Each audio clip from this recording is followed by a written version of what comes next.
syarikalah wa asyhadu anna Muhammadan abduhu wa rasuluhu la nabiyya ba'dah. Masya Allahu kan wa man lam yasha lam yakun, la haula wa la quwata illa billah. Wa salawatu wa salamu ala rasulillah Muhammad ibni Abdillah. Amma ba'd. Alhamdulillah, tak terasa kita telah berada pada termin kedua atau termin daripada termin kedua atau termin ketiga dalam rangka menjalankan salah satu kewajiban yang Allah berikan kepada kita, yaitu shaum asyam dalam bulan Ramadan selama 1 bulan.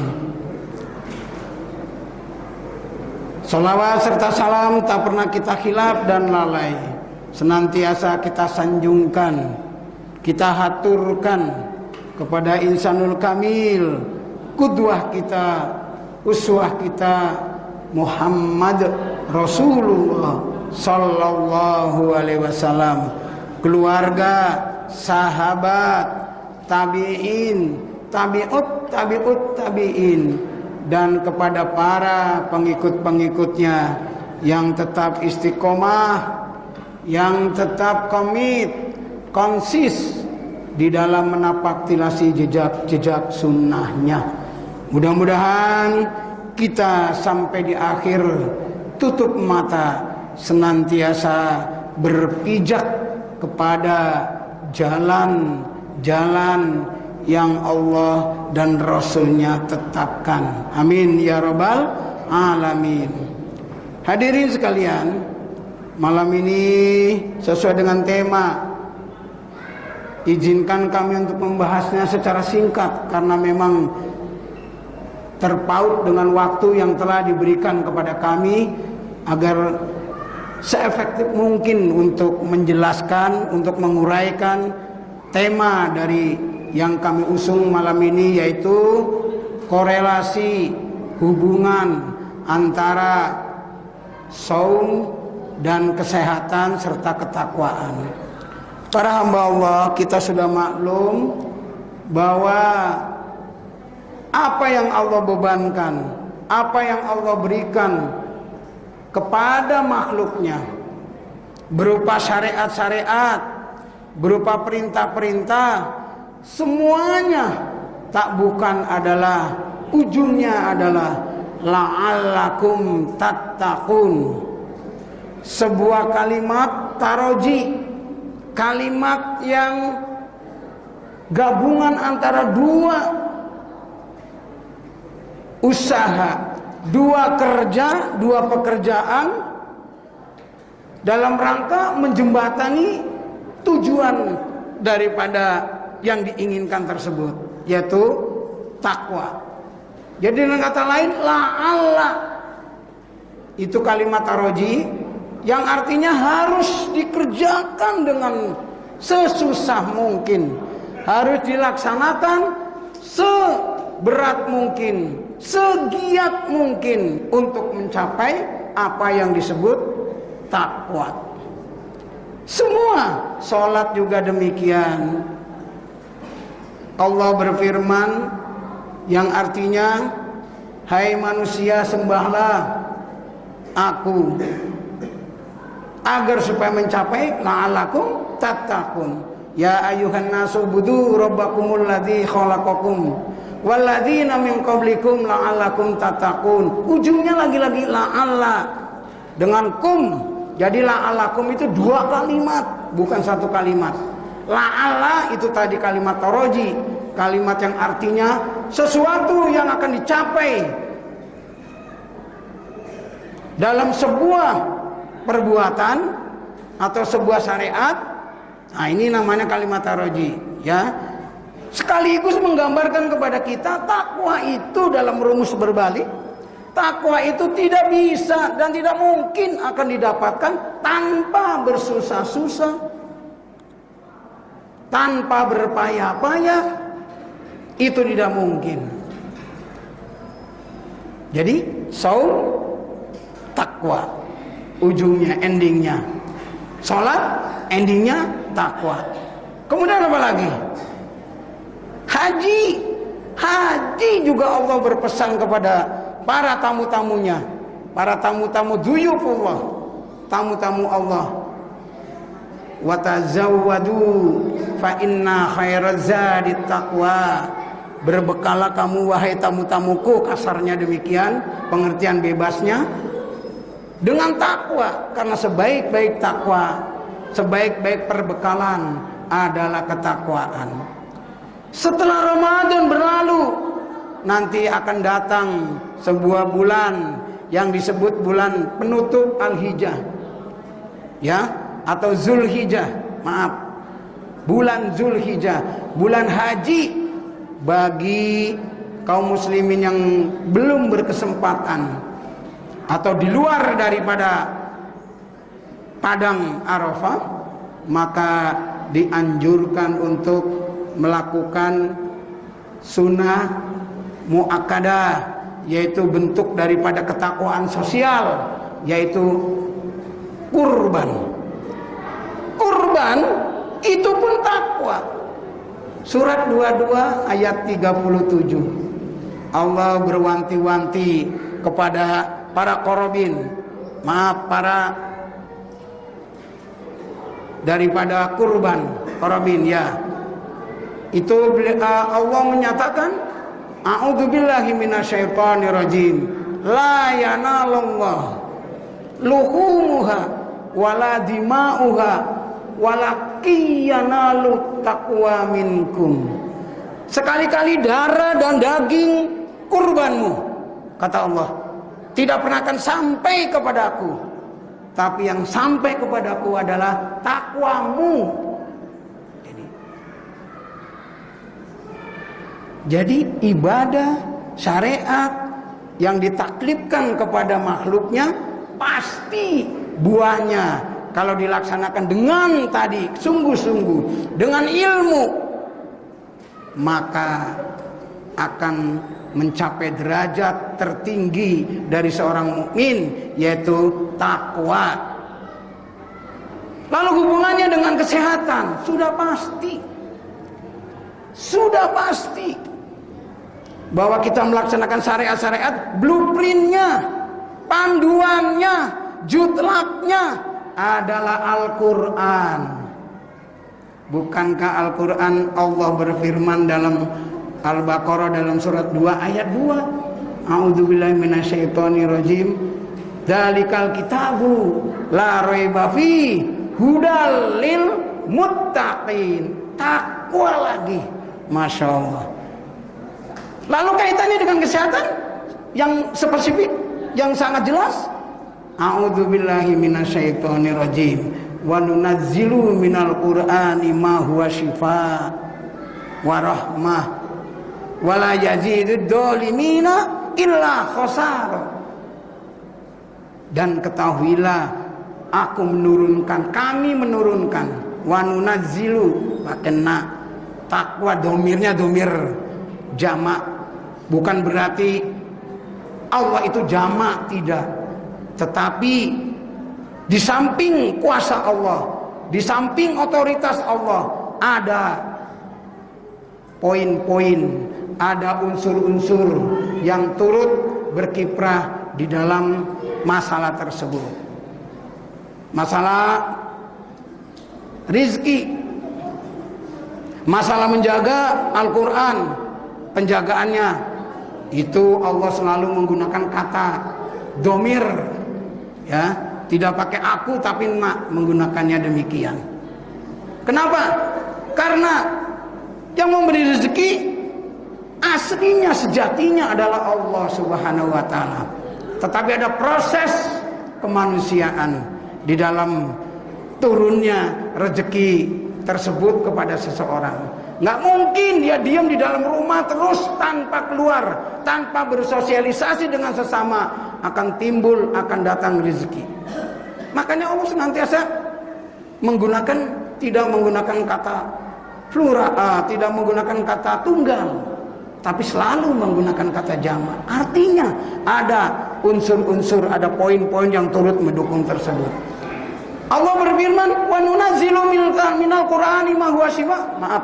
Allah berfirman, inna nahnu nazzalna dzikra. Al-ayah.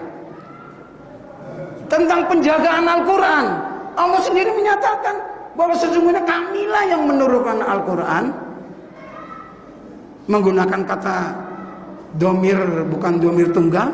Itu juga demikian, bahwa proses turunnya Al-Quran dari Lauhul Mahfuz menuju ke alam bumi, alam dunia, ada unsur-unsur yang lain, yaitu Jibril dan lain sebagainya.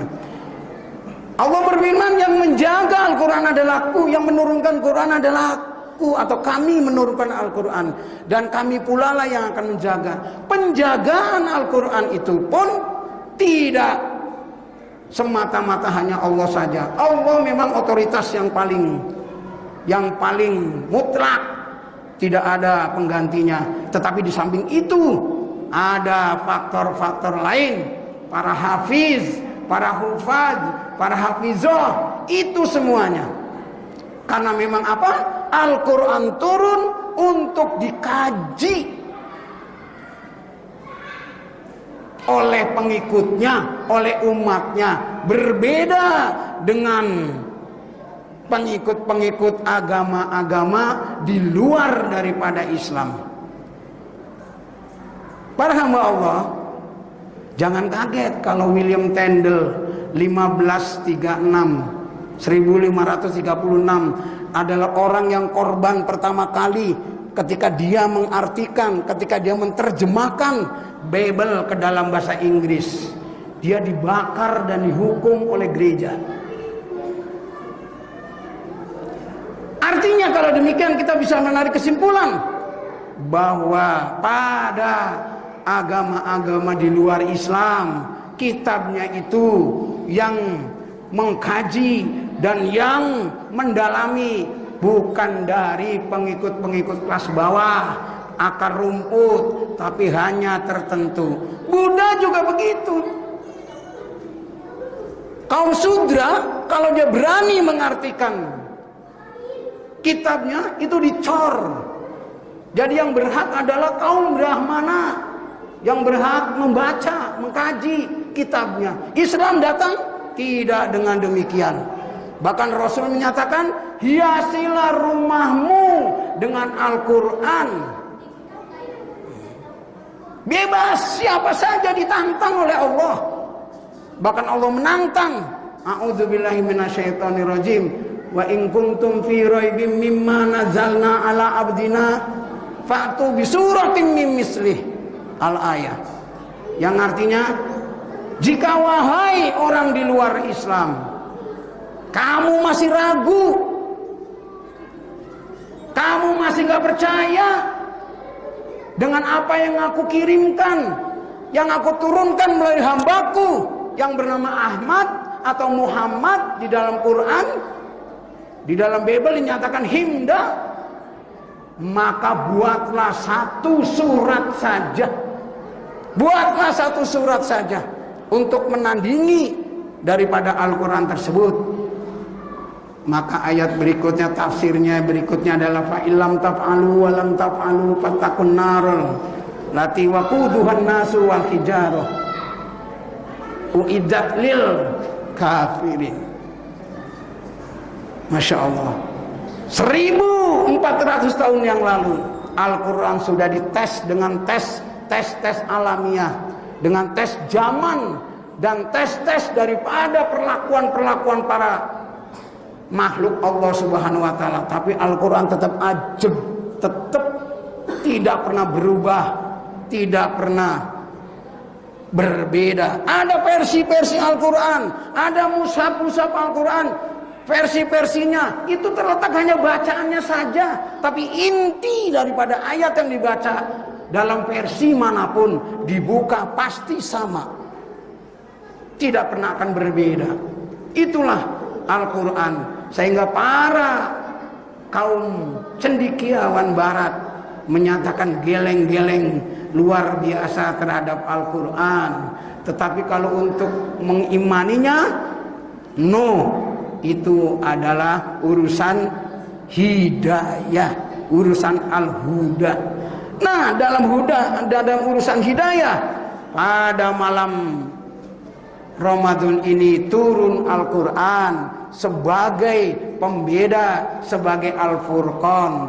Maka Al-Quran namanya bermacam-macam, minimal 5 macam. Ada An-Nur, ada Al-Huda, ada Al-Bayan, ya, ada Asyifa, dan lain sebagainya para hamba Allah. Karena memang fungsi daripada Al-Quran sangat luas. Itulah yang disepakati oleh para ijma ulama, bahwa daripada mukjizat terbesar daripada Rasulullah SAW adalah Al-Quran. Karena Allah tahu dan Allah mendesain bahwa setelah kemangkatan Al-Masih, dunia ini akan modernisasi yang luar biasa. Maka Al-Quran turun sebagai mukjizat Rasulullah SAW sebagai panduannya. Berbeda ketika Allah memberikan mukjizat-mukjizat kepada nabi-nabi sebelum Rasul. Nabi Isa dengan kehebatannya menghidupkan orang mati, menyembuhkan seluruh penyakit dan lain sebagainya, membuat burung dari tanah. Siapa lagi? Nabi Musa diberikan tongkat yang bisa membelah laut dan berubah menjadi ular, sehingga ularnya para kahin, ya, para sihir-sihirnya, tukang sihirnya Fir'aun habis. Tapi ketika Rasul ditabiskan menjadi Rasul di Gua Hira, Al-Quranlah para hamba Allah. Karena Allah Maha mengetahui bahwa periode akhir zaman orang tidak akan berbicara supranatural, tapi orang akan berbicara dengan logikanya, berbicara dengan ilmu pengetahuan. Al-Quran datang dengan beragam informasi-informasi yang ada di dalamnya para hamba Allah. Jadi demikian komplit Al-Quran itu tentang terjadinya bumi. Para cendekiawan sepakat menyatakan awal terjadinya bumi adalah dengan teori yang disebut Big Bang, ledakan yang maha luas, ledakan yang maha hebat dari akibat proses kimiawi, proses fisika, ya.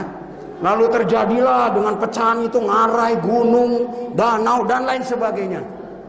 Itulah proses terjadinya hujan.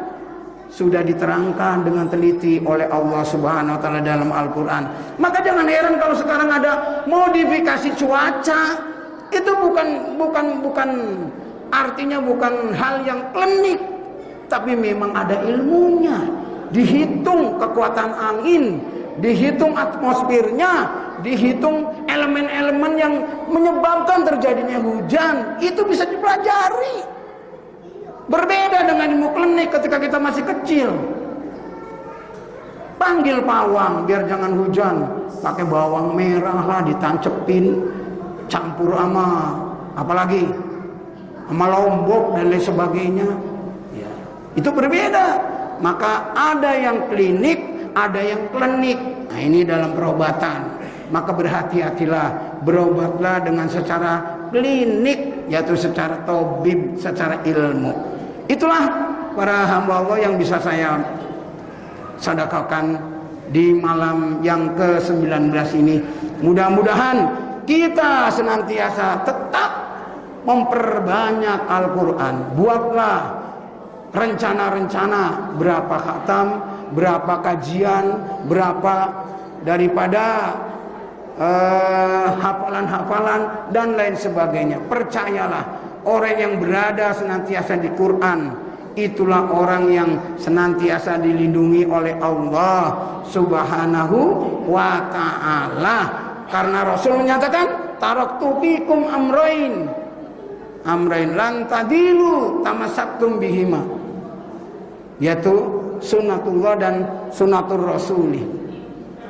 Bahwa aku tinggalkan 2 pusaka, yang mana pusaka itu kalau engkau genggam pegang erat-erat, maka kamu tidak akan tersesat selama-lamanya. Menggunakan kata lan dalam ilmu alat itu tak pernah, enggak pernah terjadi yang namanya lan itu. Jadi mengatakan kalau kita masih tetap berpegang kepada dua pusaka, Quran dan Sunnah Rasul, lan tidak pernah akan tersesat selama-lamanya. Tidak pernah akan tersesat. Maka inilah daripada ilmu atau daripada panduan kita untuk mencapai ibadah-ibadah kepada Allah Subhanahu wa taala. Demikian, mudah-mudahan kita semakin hari semakin merangkul Al-Quran. Sebagaimana kita merangkul HP. Ketika kita tertinggal HP, sekalipun kita sudah keluar dari rumah ratusan meter atau sepuluhan meter, pasti akan kembali ke rumah. Dia cari lagi HP. Karena tanpa HP seakan-akan kita hidup nggak ada arah dan kiblat. Mudah-mudahan Quran juga demikian, senantiasa dibaca, dikaji, hingga kemudian akan menjadikan ketentraman bagi yang membacanya. Amin ya rabbal alamin. Billahi taufik wal hidayah. Assalamualaikum warahmatullahi wabarakatuh.